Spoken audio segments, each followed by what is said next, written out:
Every late summer, countless storms ride the Gulf Stream north towards the coast of New England, where they create strong winds, pounding rain, and heavy seas that make it nearly impossible to fish.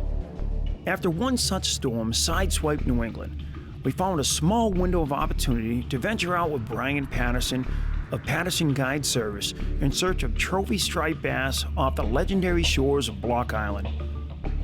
Despite the thick fog and churn seas, we steamed south from the city of Newport towards the famous Southwest Ledge, an area known for its incredible trophy bass fishery. Welcome to another episode of On the Water Magazine's Angling Adventures. Captain Brian Patterson, Chris Meegan, coming to you from Block Island. Although you'd never know that from looking over, I'm not even sure what shoulder right now, to tell you the truth. We just get out of here, and we got a little bit of a washing machine run out. We took off from Newport. Great time of year, though. The Newport Boat Show is going on, and Newport is in full swing. A buddy of yours was out here in the last day or two. I know he's spear fisherman. Yep, they've seen some bigger fish are starting to come through. I think everyone's heard about the big Cape Cod run, a big fish coming through the canal. They're starting to migrate out. They're starting to push through the block. So this is the time of the year that we want to be out here. We got fog all over us, but you know what? I'm a big fan of, instead of those bluebird high-pressure days, give me this any day. I agree with you 100%. I think the little bit rougher days are going to be more productive. And like you said, we're hunting for the big fish. We're not going after a bunch of schoolies. We're on a 23 North Coast, set up with a Suzuki engine. The electronics you have, I know, are Lowrance. Yep, these are the Lowrance Gen 3s currently. They played a huge role in getting out here because when we left Newport this morning, I don't think we had 100 yards of visibility. No, not at all. At some times, you had a hard time seeing the nose of the boat. Yeah, you got the radar with the radar overlay, just being 100% safe. It's well worth taking your time, but I trust these electronics in my life. What do you say? Let's get on another trip? Let's get a big fish. Let's do it.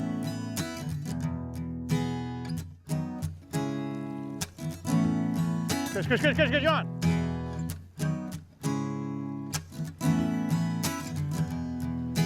Up, sea bass. There's your sea bass, little tapping. We'll hit the rod. You want to get that?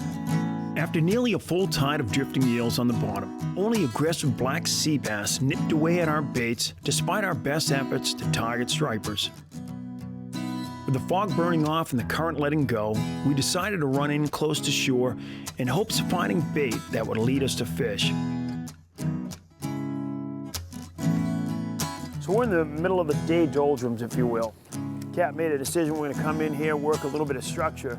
Middle of the day, if you can find some moving water and some structure, you stand a much better chance of picking up some bass. So I'm going to see if I can flip this one over the top. So we're fishing right around Black Rock. So you can see we got a rip coming basically from the east moving west right now. Working just the backside right now. Chris is in the back, drifting both live eels and then casting it through the swash as well before we start making our way either inshore or around. This is a little tricky because the line actually takes us almost up and over the rock, so make sure I'm being very, very careful of where we're at.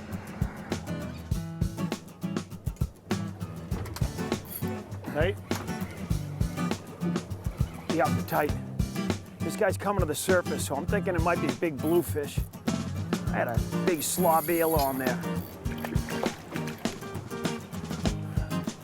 So we came in here because we have a little bit of time as far as before that tide starts moving. It's funny, when you think of Block Island, you don't think of big bluefish, but there's everything out here. All right, fella. All right, bail's free. All right, thank you. You're welcome. Block Island bluefish.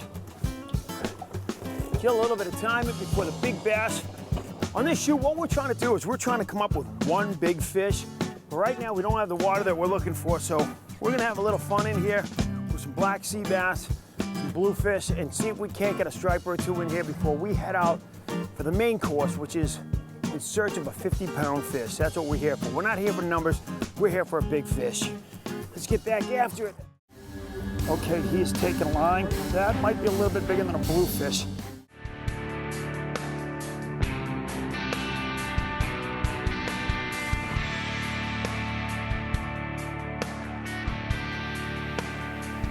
You ready? Getting ready, Chris? Yeah, I'll be ready.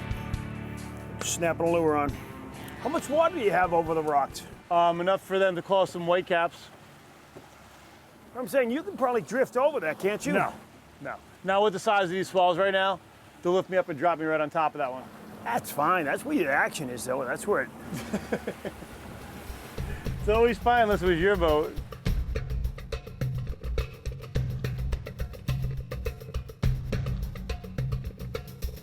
So what I'm throwing right now is a big dock.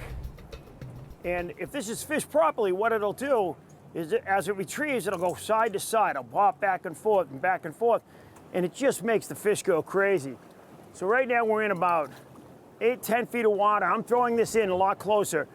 Throughout this entire corner down towards Black Rock, there's just piles of boulders all over the place in here. And so what I'm doing is just throwing it in over the boulders, see if I can get one of these, hopefully a big bass that can come up here and take a swing at it. I'm just throwing it over the top. We know there's bluefish in here. We've already picked up a few of those. And it's so fun when you get that thing moving back and forth. It's all in the speed of it.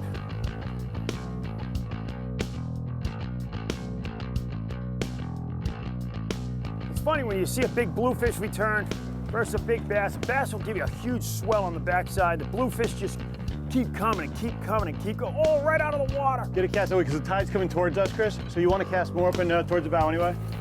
This will land right on top of his head. There he is. On. On. Attaboy. Another bluefish right behind him trying to get a piece of the bait, which is hanging out of the fish's mouth. Water is so crystal clear here. See the fish right behind him? Look at all the fish behind him. It's a gorgeous ecosystem out here. Oh, my Lord, isn't it? I think I got a foul hook on the backside. What I might do is take off one of those hooks and just fish the tail right now. So that one big striper comes up after it. Yeah, exactly. No, but that is a common problem with the docks. These fish hit it so aggressively. Cap, I'm gonna... Here you go. Got the rod. Now the cap's on. Now we're just hoping to get him in, get him safe and get him back. Ready? All right, I got him. Okay, got him. Drag's released. Yep. This is the scary end game sometimes with these things. Yep. Now the other one's in him.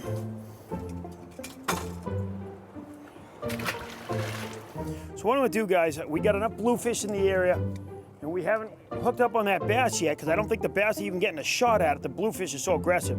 So what I'm gonna do is I'm gonna go ahead and take off that stomach hook. Now, it may be a mistake, as the captain said, that, you know, all of a sudden that bass comes along, but here we go. So that's gonna make for a much easier release.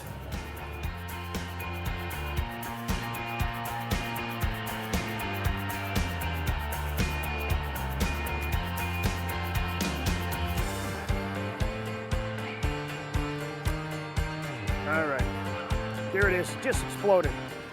Let it sit for a sec, Chris. He's on, he's tight. Boy. Blue? We got some bass. Right now, this is another bluefish, but we have some bass in there too, because I saw a bass come up, just try to crush this. The bluefish is just so aggressive. Yep. He came up and smoked this thing. All right. The end game on these, you got to be careful on. All I'm going to do is pin them in the corner. There. Bail's loose on the rod. You're good. Thank you.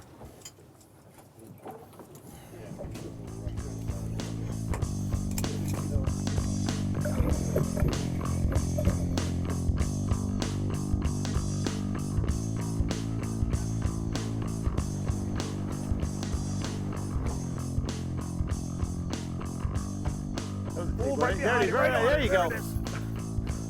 This is awesome. Really light tackle. And they're just sitting in the swells in there. And I know there's bass in there too. There's got to be 4 or 5 fish right behind it. There's another one right behind the thing. Seeing, really interested as to what. It's a bass, isn't it? There was another 1 or 2 right behind him. Now that I've taken off that top treble hook, it's a lot easier for me to kind of get in there. I'm going to go ahead and pass that to the cap. This fish isn't big, but I can go ahead and, now I can grab the entire dock like this. I can come in here, lip this guy. Beautiful bass, filling his stomach on small, probably peanut bunker in there. Breathtaking cliffs and large boulder fields run all along the scenic south side of Block Island, with pounding surf and varying depths. Navigating this area without electronics can be dangerous. With Brian manning the helm and eyeing his Lowrance unit for boulders, we crept as close to the shore as possible while keeping our eyes out for the many stripers and blues that were lingering close by. So those are apparently all our boulders right there. What's that? Red, those are all rocks right there. See that swirling water right there about Underneath here. You're gonna have a big boulder to your left and also to your right. Are you in gear right now? Yep. So I'm not going to cast while you're in No, gear. I'm popping it in and out of gear to keep me straight. Okay. Right now I'm neutral. All right, dude, we're on 10 feet right now, so if you're gonna get in, get in. I'm trying to get you a cast, and if I need to tuck away after you hook them, I can. In there, I think these fish are in that green water, right in close. There he is. One just curled right on the back. I love when they come through the wave. You can see them. There he is. He's right underneath it. I'm just going to twitch him right at the boat. Oh, there he more than is. one. Look at it. It's an aquarium down there. If anyone ever questions whether or not bluefish and bass swim together, that right there is it in a nutshell. It's all right. Let him run. Just by removing that belly hook, this makes life a lot easier for me to release these fish. We know when you're in, I'll release the drag. I'm gonna go ahead and grab that dock in a second. That's the key, guys, to working together. Look at this, what he's spitting up. It's like a little anchovies.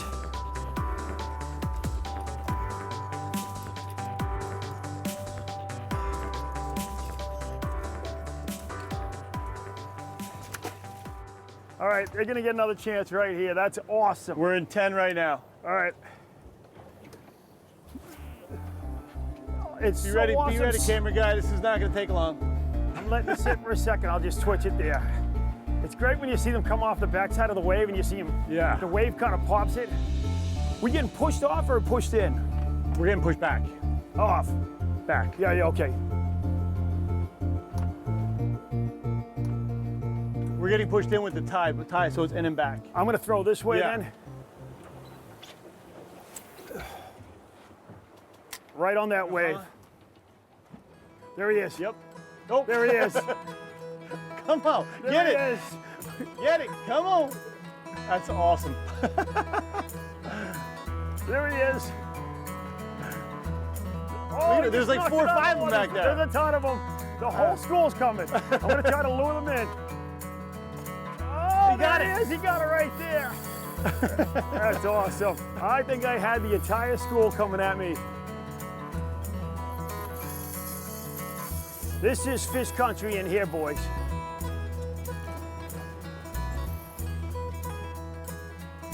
Anytime you're ready, hand me the rod and I'll let you handle That's the perfect. fish.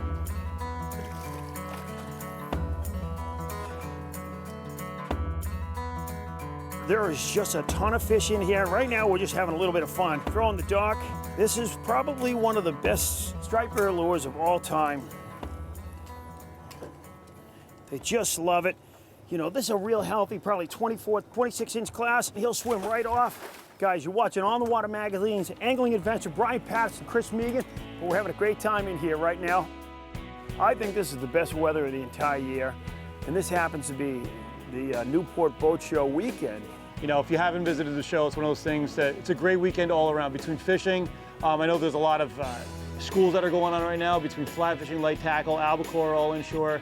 You know, the Newport Boat Show, there's things that you fish in the morning, stuff to do during the day. So if you haven't visited Newport, it is a wonderful weekend to come out and visit Newport.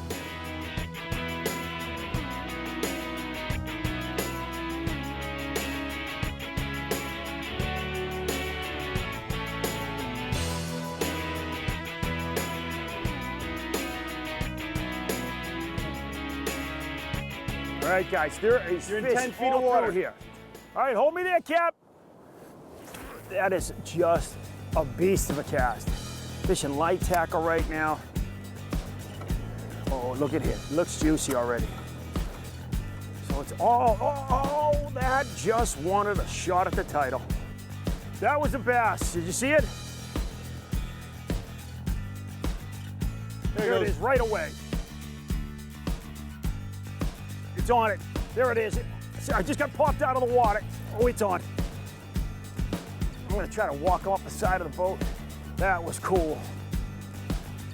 the nice part about this, though. You have no idea what you're going to get. You cast in there. It is so true. These fish aren't that big, but so what, man? That's going to come later today, I hope. Everything goes well. Putting a lot of pressure on me, Chris. A lot of pressure. That's the difference, guys. We're just taking off that second hook, that belly hook right now. To have a lot more fun with these fish. And I think I end up taking one of these smaller ones for the dinner table. That's a good eating size right there. I think this guy's gonna end up on the dinner table. I love bluefish. Best thing to do is bleed this fish out right now. And then once all the blood's out of it, I'm gonna go ahead and fillet it, and I'm gonna put those fillets on ice, and that'll make all the difference in the world.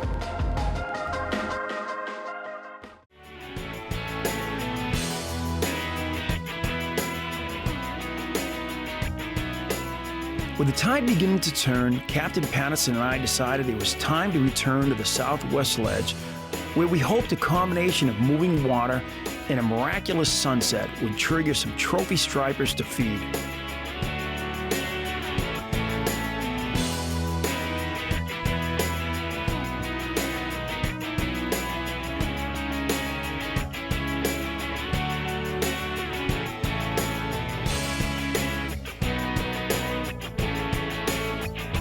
I love this kind of time right here. This to me is always coming into the witching hour, you know? Although fishing eels into the night is always excellent. But you're right, though, that hour before and hour after. I just think that is just like the witching hour. It's when you want to be where, you know, where you're expecting those fish to show up, so.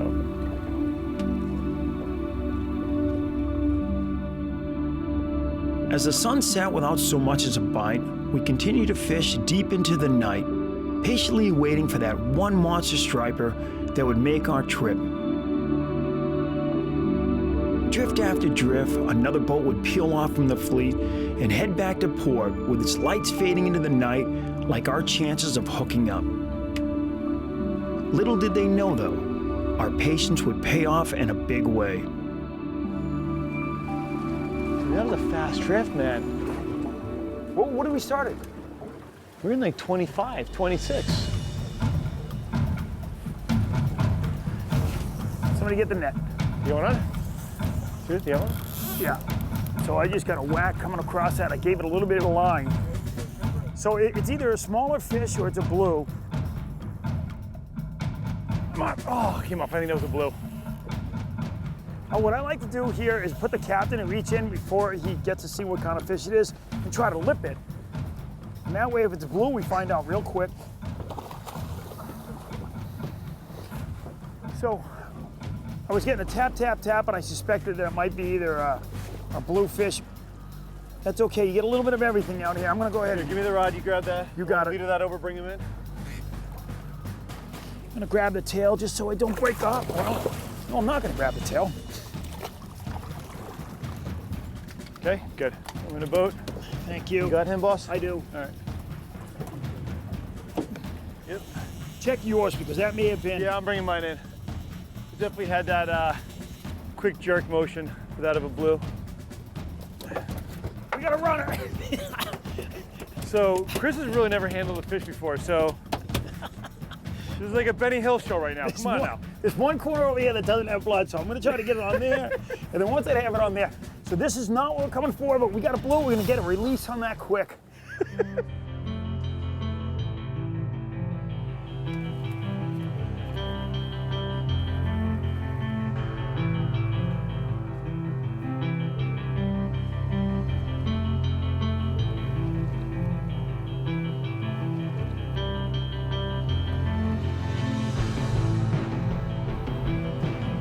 Got a good whack there. I'm going to give it a little bit of line. 1.3. We've got a really good drift going, so you're on? I think I got another. I think I have. I may have another bluefish. I don't know, bud. Okay, he's taking line. We're gonna rip in just to be safe. I mean, we want to make sure we get healthy releases. I am losing line, so I'm going to go. All right, we're tight. That might be a little bit bigger than a bluefish. All right, Chris. So here's what we want to do. I need you to talk to me. Let me know where that fish is. So right now it's going to be off your starboard corner, and the stern on the starboard side. It's a pretty good fish. All right. So I'm not going to go crazy right now, but I do bring the other line in. So I know we're at nighttime. You know, we've got all this light stuff going on, but what's most important is, you know, we're out here going after big fish, but we also want to make sure we release fish. You're in charge right now, Chris. So come up alongside me right here. Yeah. I'm going to be able to see your rod tip at night, and I can follow that line appropriately. So I'm pointing right at it. So okay. if you stay just like that angle right there, you're good. Good. It's not with that we don't want to enjoy the fish. We just want to make sure we do what's right. So we're getting a lot of line back right now. All right, I'm going to back down because I want you to stay tight with them. If you just come to neutral, I should be in good shape. I'm in neutral right now. If you need to walk around the bow, go ahead, go around the bow, go around the bow. Walk them around. Boy, right when we get over that really nice structure. Yeah, well, that current started ripping up too, so I think we found our rip, which is a good sign for the rest of the evening. You talk to me, I'll move around here. It's easy You enough. stay right there, Cap. I'm going to try to bring him to you in a second. Okay, bud. Okay, gorgeous fish. All right, if he turns, he's coming right at you, Cap. Coming right at you. And got him in net. All right. All right, so give me a little bit of drag. I already did. I already did. I flipped it. Just coming in. Look at that. Now that's what people come here for. I want to get a quick weight on this guy, quick length, and we're going to get him back in the water because we're going to let this guy go healthy. Just about shy of 48 inches right there. Okay. This is found easier, it's quicker for the fish, less distractions. Ready? Tell me if you got it. 46 pounds. 46 pounds, all right. That is a Block Island fish. That is a gorgeous fish. Been out of the water now just long enough that we can get him back in. I'm gonna make sure that Brian grabs the tail. Chris, if it's okay, I'm gonna let you do it. I'm gonna balance the boat out just for safety here on block. Hey, Cap. Yes, sir. Would you put it just slightly in gear? You got it, bud. Just a beautiful fish. Okay, girl. Oh, let me go of my thumb and you're gone. Let go of my thumb. There you go. That is a big fish that just swam off. Now you come back around, Chris. Great job, buddy. Great job, man. Awesome. Huh? Block Island. Guys, Block Island, Southwest Ledge. We've been running those grid patterns, and it was probably about our 6th line that we put down. And you called it. As soon as we came in, you're like, this is what we've been looking for. We saw that rip line. We saw it went slack water to dark. So we were looking for where that line was starting. If you notice too, our drift picked up to about 1.1 knots. We actually took a different pattern than before. Yeah. So it just takes a little bit of searching, especially at night when you can't see. Don't be afraid to move. And that's what we did, and it turned out to be the right call. So, Brian, thank you. Great adjustment there. 48 inches and 46 pounds. Yeah. That's what we're here for, man. Right? Let's do it again. Let's go. With a beautiful trophy fish released, Brian and I continue to fish into the early morning hours in hopes of bending the rod one more time. Although we didn't manage to catch another one, we had a great night full of laughs. Fishing with friends is always fun, but when you have the opportunity to search for trophy striped bass at a legendary location like Block Island, the adventure is full of excitement as every bump on the line could produce a record striper.